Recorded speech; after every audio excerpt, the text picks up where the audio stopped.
back to my house. Unfortunately, I'm still here and not at Disney because we are still self-isolating, self-quarantining when I'm not at work anyway. And so I'm again filming this video by myself, unfortunately, but I did come up with this next top 10 video with my entire family, so at least I got some more input. I just wish that I could film it with someone else because I rambled way too much last time. I ended up having to break our top 10 restaurants into 2 videos because I talked for an hour and had to cut it down. But oh well. So hopefully I can contain myself and not talk as much today.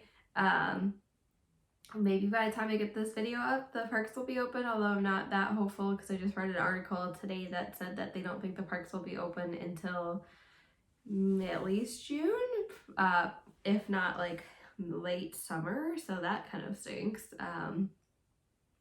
Well, not kind of stinks, it does stink, but at least, you know, we're still healthy so far and hoping to stay that way, and that's what's important as well. But I don't know. Anyway, on that note, so our next top 10 video, or I should say my next top 10 video that I'm going to be doing is our top 10 Disney mistakes. So I had made this list forever and ever ago with my family, and then I kind of forgot about it and then decided to write it down again. I really didn't think I'd have time to make all these videos, but obviously we're at home and I don't have any other content, so here we are. So they're, again, in no particular order. These are our top 10 biggest mistakes. A lot of people might not feel like these are mistakes for them, and that's totally fine. Obviously, this is just like how we are and what our family dynamic is right now, which is mostly adults traveling, and then usually we only have one kiddo with us, and that's my nephew who's 4, so things might be a little different if you have more kiddos or whatever, but so let's get started. Okay, I have to redo this because I just started with our first mistake and it like made it sound like it wasn't a mistake, but whatever. So, okay, so I'm going to start again. So our first mistake, again in no particular order, is not using Magical Express / luggage services.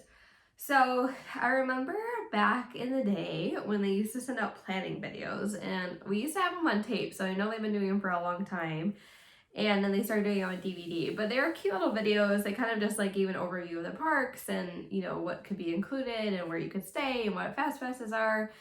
And you probably hear us quote them actually kind of a lot because, you know, my mom and I specifically, there was like one tape, I think it was in the 90s, where they interviewed this lady. And she was like, my daughter cried. We say it all the time. So if you're wondering where that came from, it's from a planning video. But I remember looking at them and like seeing about the Magical Express, and it was like free, and why are we not using this? And I kept bringing it up to my family and no one listened to me. And so finally, you know, we were just like, okay, let's just try it. And so I'm going to say Magical Express / luggage services. I don't know what I just said, but I combined the 2 words before that. So Magical Express is the free airport transport to and from Disney that you can get at the Orlando airport only. And so you get there, actually I should say like a few weeks before you go, you usually get these luggage tags in the mail, and you put your luggage tags on your suitcase, and they're yellow and they have like barcodes on them. You usually get 1 per person, but if you call, you can always get a second per person. As you may have seen in our packing video, we don't travel lightly, so you know we usually get 2 each. Anyway, you put them on, you go to the airport, and then that's it. That's the last time you have to see your bags. And so that's like the one part of the Magical Express / luggage services. And so you get there, you get off the airplane, you go on what we call the fauna rail, and then you go down to Magical Express, you tap your band, you get in the line for your hotel, you get on the bus. It can be a little bit inconvenient in terms of length, but it's a lot more convenient in terms of just like not having, like, I feel like that's immediately when your vacation begins. Like, you're not worrying about anything. As soon as you find Magical Express, you're set. They tell you where to go. You get on the bus. You don't worry about it. You might be on the bus for a little bit, you know, sometimes, and that can be annoying and frustrating, especially when you want to just get there. But to me, riding the bus is like part of the experience. You know, you get to see the videos, and they do trivia questions, and my mom and I know all the answers because we ride the Magical Express too much. And I don't know, you can just like feel everyone's excitement, and you get to drive under the welcome sign, and the drivers are usually like, you're here, yay, and everyone gets all excited. And you know, sometimes you're on the first stop, sometimes you're on the fourth stop, so you can be on the bus for a while. So I mean, just plan on that. But for me, it's just like a matter of convenience, and then the fact that you didn't even have to pick up your luggage is incredible. So like it just literally shows up in your room later in the day. I'll get to a different mistake that has to do with the luggage services and then after this probably, but maybe I'll do it number 3 because I have something else I want to do number 2. But that part is just really convenient. And then you can take the Magical Express home back to the airport as well. That's usually like not as exciting, obviously, because you're leaving, but they still have cute videos. And again, it's still just more convenient. Sometimes you get to the airport pretty early because it picks you up about 3 hours before your flight. And I don't know, sometimes you can be sitting in the airport for a while, but then other times you aren't. It just depends on how many stops you have and what the traffic is like. There was one time that we got picked up for our like 7 a.m. flight at like 2 in the morning because there was a brief period in time where they decided that you're going to get picked up 4 hours ahead of time instead of 3. And that sucked because people were literally still out like having fun on the boardwalk when we got picked up from the bus. It was so early. But whatever. I mean, that's like occasionally that, and they haven't done that 4-hour thing in a long time. That just happened to be when there was a lot of construction. And then you can also utilize luggage services going home. This was actually the first thing we ever tried. It has really nothing to do with Magical Express on the way home. But if you are staying on property and there's like specific airlines that do it. I know Southwest is what we usually fly, like JetBlue, American, US, like all the major US airlines you can check in luggage to. I'm not sure that they do like some of the cheaper airlines like Frontier, at least not right now, but I don't know, maybe they'll add it. Anyway, these luggage services are located outside your hotel, usually like either they're always outside, so like outside of the lobby. And you can check your luggage in, I think, between like 5 a.m. and 12 p.m. And so even if your flight's like at 7 at night, you can just check your luggage in the morning. Again, that's the last you think of it. They put it on the plane for you. You just pick it up when you get home. And that's like incredible. We actually did this before we even started doing the Magical Express once we figured it out, because it was like, my dad was like, why have we never done this before?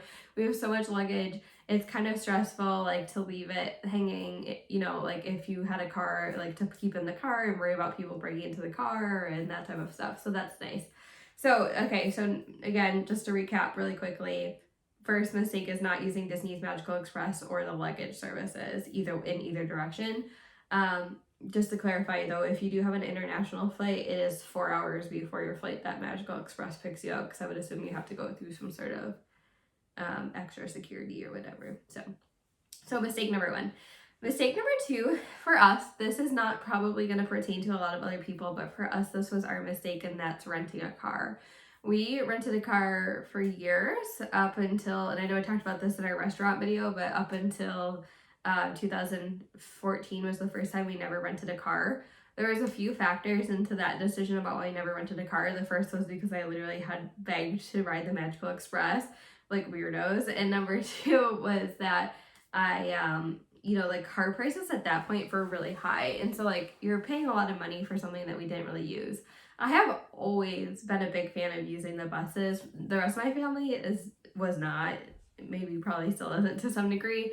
But I feel like, I don't know, I just feel like it's kind of a waste of money for a number of reasons. One, if you're going to the Magic Kingdom, it's way easier to take a bus, or if you, monorail, boat, whatever, walk to the Magic Kingdom, because otherwise you have to park in the big parking lot and you have to take the monorail or the ferry over anyway from the TTC. So you're just kind of adding on more steps. So it's way easier to be dropped off right in front. Number 2, I just feel like when you're really tired from a long day, or like it's super crowded right after fireworks and everyone's trying to get out of that parking lot, it's actually a lot easier to just wait for a bus. Sometimes you can wait for a bus for a while, but I guarantee it's probably still faster than trying to get on the monorail, like express loop or the ferry, and then get to the parking lot and then deal with the traffic of getting out of there, because the roads aren't that big coming out of Disney. The third thing is you're paying for parking in the parks if you don't have an annual pass or Disney Vacation Club membership. So, I mean, that's like $20 or I think like $25 a day for parking, and that's kind of a lot of money. So like you're saving money in that sense. Plus, like, and this wasn't an option when we first, stopped renting cars, but there are so many rideshare services now, like Lyft and Uber. I shouldn't say there's so many services, but there's so many opportunities to use the services that it just like makes it's cheaper. You can take $12 and you can get from your hotel to Epcot, and it's like, you know, if there's a particular day where you don't want to ride the bus, that's fine. Now, when we used to stay at Moderate's a lot more than we do now, the buses can be, and Valley, I guess to some degree, the buses can be a little bit harder just because there's many stops within the hotel. So like, you know, for example, like I remember specifically the last time we had a car, we stayed at the Caribbean and there was like 4 or 5 stops. So while I was the one who was like excited about taking the bus, no one else was. And it was because there were so many stops. Whatever. You just kind of like go into that, but that maybe is a time to use a ride share if you really wanted to. So that's that mistake. I don't know. I just don't feel like, maybe also because we don't leave property. So I guess if you're leaving property to like go to Universal or something, renting a car might be a good option, but you could probably rent one for a day if you really wanted to. Again, rideshare service is probably going to be cheaper than that because I know like you can rent a car from the Swan and Dolphin area too. But for us, that's just a mistake. Okay, so number 3 comes back to Magical Express, like I was kind of hinting at earlier. And this is not picking up your luggage if you have a later flight in the day. So if you fly in before 10 o'clock p.m., Magical Express will still pick up your luggage for you and deliver it to your hotel room, which is great, except that sometimes it takes a few hours. Well, usually it takes a few hours, but at that, you know, like when you arrive earlier in the day, you know, we usually like are at the park already, or if it's a race event, you know, a race weekend, we're at the expo, so we don't really care if our luggage is there. We pack whatever we need in our carry-on. But if you arrive like pretty late at night, sometimes your luggage doesn't show up till 1 or 2 in the morning. And we have done this to ourselves several times. First off, you're exhausted. So they knock on your door, you're sleeping, you have to wake up for them to get your luggage.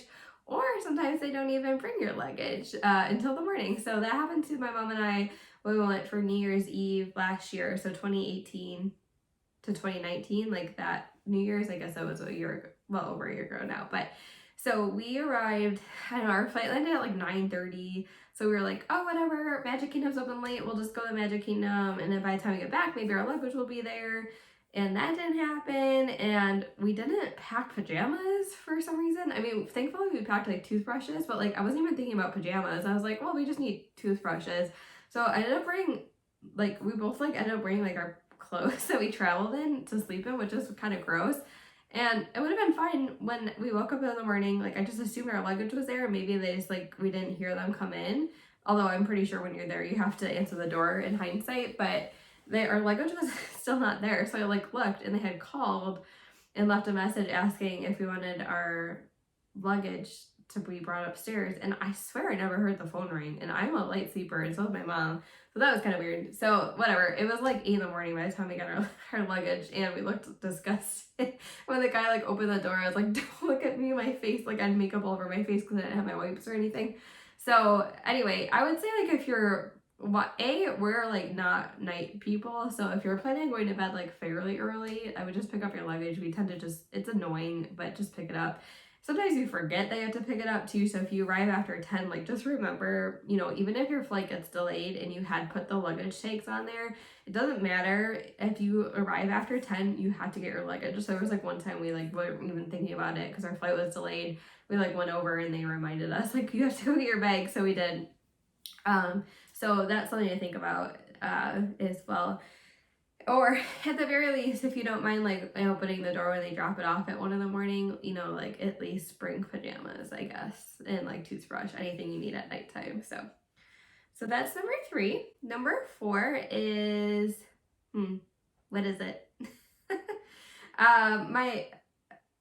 All right, again, they're no order, so I'll just pick this one next. My number 4 is not preparing for how hot it can be in Florida. So I remember distinctly going in July when I was younger. Maybe, I think it was like, my sister had just graduated from high school, so I want to say it was 2005. I graduated, no, that can't be right. I don't know, whatever, it's not important. I think it was 2005, but my sister didn't just graduate from high school. But she would have graduated from college, but neither here nor there. It was July. I think it was our first time actually going in the true summer. We used to always go around Easter time, and it was hot. And this was like back when we rented cars, and so like I remember just like the seats being super hot every time you got in the car, just like buying bottles and bottles of water. But it can be hot any time of year. Like there have been times when we've been there in April or May and we are sweating so hard because the sun is so intense. And especially if you're at like World Showcase or at Animal Kingdom, it can be very hot. So just plan on that. Like I've stopped wearing black clothes in the summer weather. We sometimes bring our own water bottles, or we at least we bring our own water bottles sometimes, but my mom and I get lazy and end up buying them. But a lot of times we'll buy like the kids meal water bottles, like this little Dasani ones, and we'll just, keep refilling them and put them in the fridge the night before, and they're just not as big to carry around, but you can refill them in the park. We have brought frog togs with us just because it can like cool your neck down a little bit. I've actually bought these fans that are little portable fans that I saw other people use in the park that my mom made fun of me for buying, yet continues to use it. It's like a huge helper in the heat. We actually really like going to Disney in the summer. I feel like, it's hard because summer is the only time we really get nice weather here at home. And so you kind of feel bad about like not wasting, but not being home during the nice months of the summer. But I don't know, like I feel like the crowds aren't as much as they used to be in the summer, and we love like exploring the pools at the resorts. And so, when we were there just this last August for my mom's birthday, we had spent so much time in the pool. We had like a blast. We loved it because we were staying at the beach club, and even not even just because that pool is like amazing, which it is, but also just because we I know they had like a cool quiet pool and stuff like that. So just plan on that. Wear light layers. I feel like I see a lot of people wearing jeans, and maybe if you're from the south, like you're just used to the heat, but we are not. And so just light layers. You could bring a fan, or like even the fans that mist. Make sure you drink lots of water. I feel like there were times like where my mom and I would just like not feel good at the end of the day. It would be like days where we would like, oh, let's go have a drink somewhere, like an alcoholic drink, and we just didn't even want one because we felt disgusting. But I feel like the more water we drink, the better we feel. Which obviously is counterintuitive as a physician. I should know that, but I am not a water drinker at home. Like I'm terrible at drinking water. So that's probably part of it. But so that's that.